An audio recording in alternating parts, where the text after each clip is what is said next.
我是婷子，欢迎来到我的频道。没错，今天我要在 baby 床上跟大家分享一件非常严肃的话题。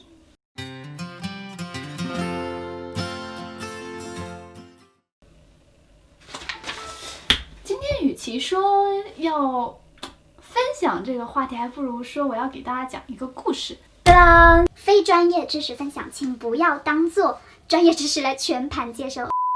假如给你5万欧，让你在德国赚40万欧，有可能吗？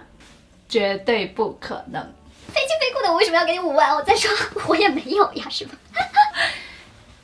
不好笑吗 ？OK， 只是跟大家开个玩笑，千万不要走开。今天真的是要跟大家好好的分享，假如你有5万欧，怎么在德国通过投资赚40万欧呢？假如呢，你是工薪阶层，在德国有一份正式的工作合同，那么恭喜你，你离40万欧的资产只差一步之遥。如果你是学生的话，也不要走开哦，因为你比别人更早知道这条道，你赚的是时间，而时间就是金钱。听到这儿，你是不是觉得怪怪的？有点像那些 YouTube 上面就是偶尔穿插出来那些个人营销号，我自己也被那些广告烦得要死。其实今天呢，要分享的是我非常好的朋友他的一个亲身经历，如有雷同，纯属巧合。首先呢，第一个点是他的买房故事梗概。我要趁着阳光下去，给大家赶紧把这个事情讲完。2018年，勤劳工作的他呢，好不容易累积了5万欧。可是呢，作为自由职业者的他，在德国却没有一份正式的工作合同，怎么办呢？没关系，他有老公呀。于是呢，他们就决定用这5万欧，在德国做一件绝大多数德国人不会做的事情，而中国人却非常热衷于做的事情，那就是买房。经过一番搜索和大概半年左右的看房时间吧，他们终于决定了要用这5万欧跟银行贷款买一个40万欧的房子，出租出去，每个月给他们带来了1800欧的月入流水，除去要给银行还每个月1000欧的房贷，他们还有800欧每个月的毛收入。它意味着在2年之后，你将会获得800乘以12再乘以2等于19200欧。那么他们就又有足够的一个资金，可以去考虑买第2套房。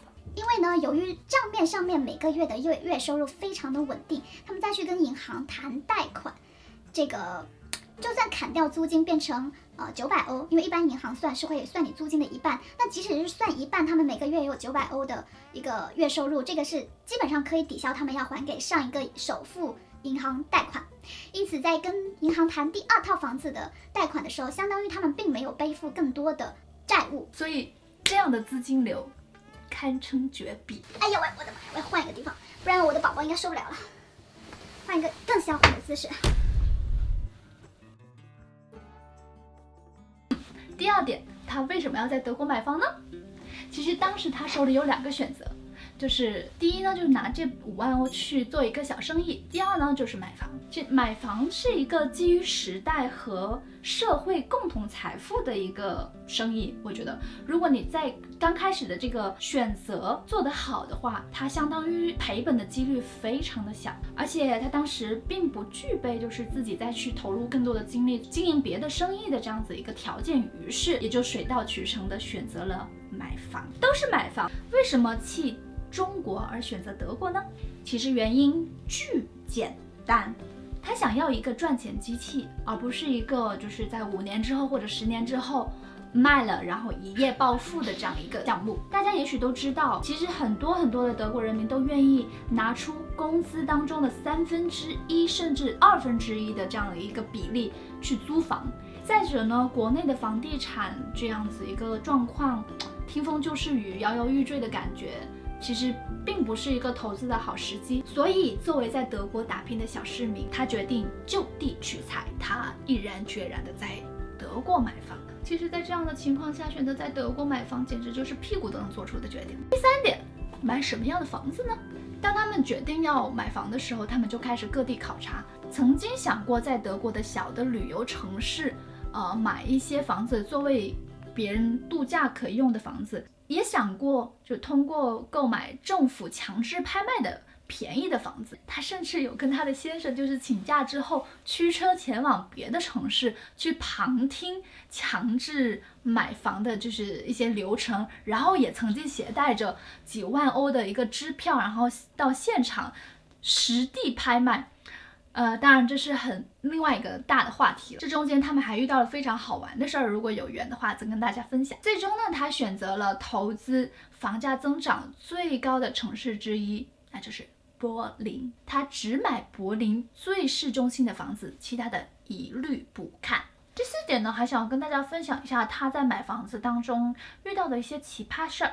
你们可能有听说过，就是如果你在收这个租金啊，30年之内没有办法还清银行贷款的话，那可能这个房子就其实不是一个好的投资。当然如果你自住的话，那就另算，因为它带来的是别的一个效益，并非仅仅投资来说。但我个人认为，就是一刀切的所有理论绝对是错的。像毛主席说过，具体问题具体分析。我的这位朋友呢，他在买完第一套房子之后，就一直想着要找类似的这个房子。市中心的房子虽然它贵，而且30年内可能也还不完这个房子，但是只要你想卖，一定有人接手。所以不论何时，它不会变成一个烫手的山芋。然后经过2年的一个等待呢，手里又通过第一套房子的这个租金的收入积累了一定的原始资金，再加上这2年偶尔的一些积蓄，他们又凑够了3万欧，然后决定要入手第2套房子。他们看上了一套就是也是在原来第一套房子附近的一个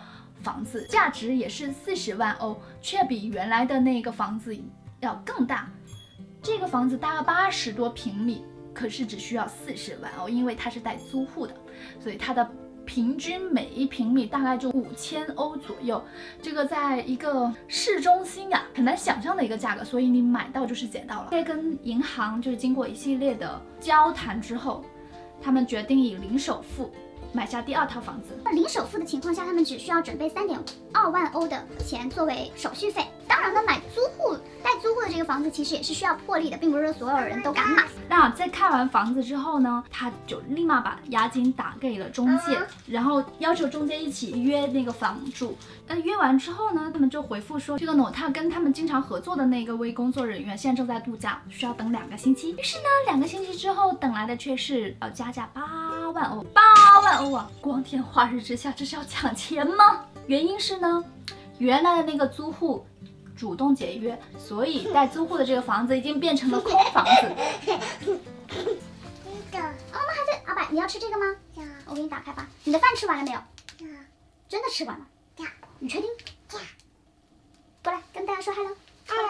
这里说，这里跟着镜头说 come here。1、2、3，然后在那里说 hello。I'm a 宝宝。I'm a 宝宝。我爱你哦。你爱我吗？好了，你去吧，我给你开完这个，你自己去吧，好吧？但是不要吃的到处都是哦，我都被你赶到了你姐姐的房间了。事情是为什么呢？就是这个租户呀，听说我朋友他买完之后是要自住的，所以他们就自动解约。而这个原来的租户，其实他已经没有在这个房子里面住了。我是不是说你不要说话？是不是说你不要说话？而这背后更深层次的原因呢，是在签订这份租住合同的时候，女儿还没有满18岁，她还是未成年，所以她并没有以正式租户的形式出现在这一份合同上。那么也就是说，这份合同合法的租户已经不在这个房子里了。那么他们当然选择先发制人，就与房主那边沟通之后，决定提前解约搬家走人。这样的话，他们还可以获得一笔搬家费啊，对不对？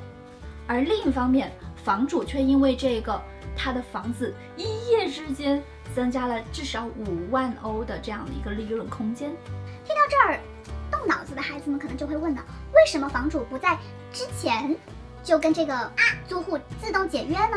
提前给他们搬家费不就完了吗？其实是这个房主，他是一家公司，他名下有非常多的房地产，因此呢，它不能够以不正当的理由，或者说只要是租户按时交租，并且没有做妨碍房主的任何利益的事情，他们是不可以去跟租户解约的。德国是一个非常保护租户的国家，而且房主不但不能解约，他们连就是涨房租的这样的权利和这个空间都会被严格限制。这也就是为什么，这也就是为什么在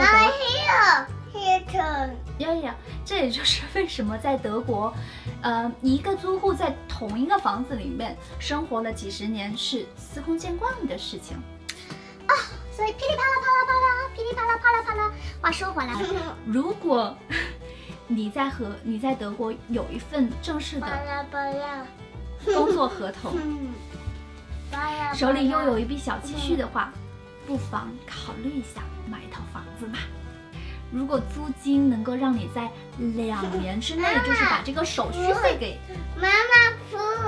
赚回来的话，那这就是只赚不赔的买卖。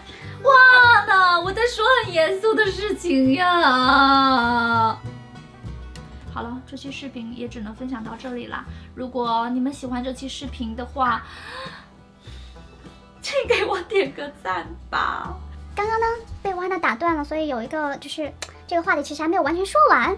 就是呢，基于那件事情之后呢，他就想通了，他觉得这个其实也是 business 的一种情况，而是说就是那么好的一块蛋糕，凭什么它就会到你的嘴里面？你自己不跟紧一点是吧？这也不能怪别人。反正至于那个 Nota 工作人员到底是不是去度假了，以及是不是在利用我的朋友清扫这个租户，也不得而知。这个故事的后续就是，这个中介给我的朋友介绍了另外一套房子，这套房子他也非常喜欢，所以就当即连房子都没有去看，因为就在同一个小区，他就直接把第二套房子火速买下。